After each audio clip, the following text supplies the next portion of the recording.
नमस्कार, मेरा नाम शालिनी सालेचा है और आज मैं आपके सामने फिर से एक नए टॉपिक के साथ आई हूँ। किस आयु में यानी किस एज में आपका भाग्योदय होता है, किस एज में आपका भाग्य उदय होगा, आपका भाग्य जो है वो अच्छा चमकेगा। कुछ लोग मुझसे पूछते हैं कि हम कब ऐसी मेहनत करें या कब हम आप भाग्य के उदय होने का इंतज़ार करें। तो मैं आपको आज ये बताऊंगी, मेहनत तो आपको करनी ही चाहिए हमेशा, लेकिन भाग्य भी साथ अगर आपके देता है मेहनत के साथ तो चार चांद लग जाते हैं। तो भाग्य उदय कब होगा, किस एज में होगा, किस आयु में होगा, ये मैं आपको बताऊंगी। तो वैदिक ज्योतिष में अगर हम देखें तो जन्म कुंडली का जो नवम भाव होता है वो भाग्य का भाव होता है। ये हम सभी जानते हैं। भाग्य कैसा होगा कुंडली के नवम भाव से ही देख के पता लगाया जा सकता है।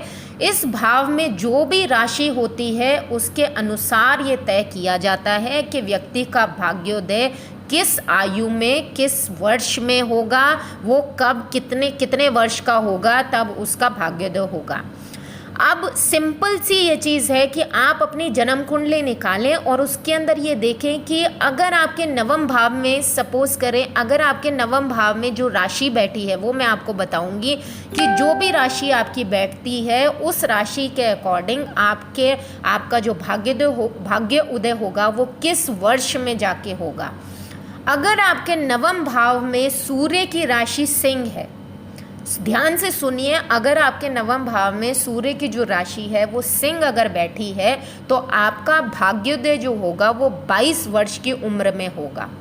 22 वर्ष के बाद आपका भाग्योदय शुरू होगा और उसके बाद आपका भाग्य और आपकी मेहनत, आपकी किस्मत रंग लाएगी और आपका सिक्का चमकेगा। आप जो चाहते हैं अपनी लाइफ के अंदर हार्ड वर्क करके और अपने भाग्य के साथ, भाग्य के बलबूते के ऊपर जो करना चाहते हैं वो आप कर सकते हैं।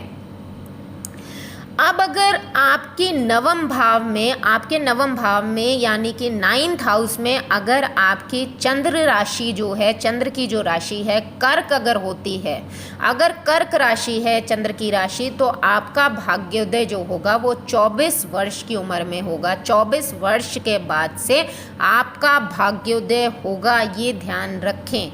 अगर मंगल की राशि मेष या वृश्चिक होती है आपके नवम भाव में यानी कि 9th हाउस में, तो आपका 28वें वर्ष के बाद से भाग्योदय होगा। ये ध्यान रखें, ये निश्चित है कि आपका भाग्योदय 28 वर्ष के बाद होगा अगर आपकी मंगल की राशि मेष या वृश्चिक जो है वो नवम भाव में होती है। तो अगर आपके नवम भाव में बुध की राशि मिथुन या कन्या होती है तो आपके 32वें वर्ष में यानी कि 32 ईयर्स में आपका भाग्योदय होगा। 32 ईयर्स के बाद आपका भाग्योदय होगा अगर आपके नवम भाव में बुध की राशि या तो मिथुन राशि होती है या कन्या राशि होती है। तो अगर आपके नवम भाव में यानी कि भाग्य के भाव में 9th हाउस में कुंडली से नवम भाव, भाग्य का भाव जो है उसके अंदर अगर गुरु की राशि होती है या तो धनु राशि या मीन राशि, तो आपका 16 वर्ष में भाग्योदय होगा। निश्चित तौर पे ये है कि 16 वर्ष के बाद आपका भाग्य उदय शुरू हो जाएगा। आप अपनी कड़ी मेहनत से और भाग्य के साथ रह के आप अपनी किस्मत को चमका सकते हैं। अगर शुक्र की राशि नवम भाव में या 9th हाउस में या भाग्य भाव में शुक्र की कोई राशि होती है यानी कि वृषभ राशि या तुला राशि होती है तो 25वें वर्ष में यानी कि 25 ईयर्स के बाद या विवाह के बाद आपका भाग्योदय शुरू होगा। ये निश्चित है बिल्कुल।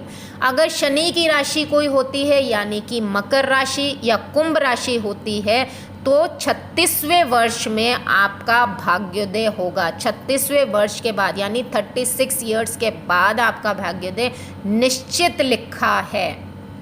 यदि आपके नवम भाव यानी 9th हाउस या भाग्य भाव पर राहु या केतु का भी प्रभाव होता है तो 42वें वर्ष या फिर यानी कि 42 ईयर्स या फिर 44 ईयर्स के बाद आपका भाग्योदय, व्यक्ति का भाग्य उदय शुरू होगा।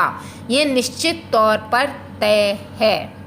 तो आप ये हमेशा याद रखें कि आपके नवम भाव में या आपके भाग्य भाव में कौन सी राशि है, उसके अकॉर्डिंग आपका भाग्योदय शुरू हो जाएगा। आप कड़ी मेहनत के साथ और भाग्य के साथ अपनी किस्मत को चमका सकते हैं और आगे बढ़ सकते हैं। अब ये मैंने आपको बता दिया कि आपके नवम भाव में जो राशि होगी उसके अकॉर्डिंग आपका भाग्योदय होगा। 9th हाउस में भाग्य भाव में जो भी राशि होगी उसके अकॉर्डिंग उस वर्ष में जाके आपका भाग्योदय अवश्य होगा। पर ये कैसे पता लगाया जाए कि भाग्य में अगर हमारा भाग्योदय नहीं होता है किसी वर्ष जो हमने बताया है उसके अकॉर्डिंग, तो ऐसी क्या बाधा आई जिसकी वजह से भाग्योदय नहीं हुआ। आपका भाग्य कैसे होगा, कैसा होगा, ये निश्चित रूप में आपकी कुंडली के नवम भाव से पता लगता ही लगता है, 9th हाउस से पता लगता ही लगता है। लेकिन नवम से नवम अगर हम देखें, यानी भाव से भाव का अगर हम देखें, तो नवम से नवम अर्थात पंचम भाव यानी कि 5th हाउस आपका जो है या पंचमेश की स्थिति जो है उसका भी निरीक्षण करना बहुत ज़रूरी होता है, उसको भी देखना बहुत ज़रूरी होता है कि आपका पंचम भाव के ऊपर कोई क्रूर ग्रह तो नहीं बैठा या आपके पंचम भाव के ऊपर क्रूर ग्रह की दृष्टि तो नहीं है या पंचमेश दूषित तो नहीं है, तो वो ज़रूर आपके भाग्य में बाधा ला सकता है। अगर आपके नवम भाव के साथ आपका पंचम भाव भी अच्छे ग्रहों के साथ है, शुभ ग्रहों के साथ है, दूषित नहीं है, तो आपके भाग्योदय में कभी भी बाधा नहीं आएगी। लेकिन यदि आपके नवम भाव के साथ आपके पंचम भाव में पाप ग्रह अगर बैठे हैं, पाप ग्रह से दूषित हैं, तो भाग्योदय में बाधा आ सकती है। तो ये मैंने आपको बताया कि आपका भाग्योदय किस उम्र में होगा, किस आयु में आके होगा, किस वर्ष में आके होगा। तो आप ये बिल्कुल अपनी कुंडली से पता लगा सकते हैं कि आपके नवम भाव यानी भाग्य भाव में कौन सी राशि बैठी है, जिसके अकॉर्डिंग आप ये देख सकते हैं कि आपका भाग्योदय कब होगा। इसी के साथ मैं अपने इस टॉपिक को अभी यहीं पे ख़त्म करती हूँ। अगले टॉपिक में फिर से आपसे मिलूँगी। तब तक के लिए thank you so much, thanks a lot. Please मेरे चैनल को लाइक करें, सब्सक्राइब करें और शेयर करना ना भूलें। Thank you so much.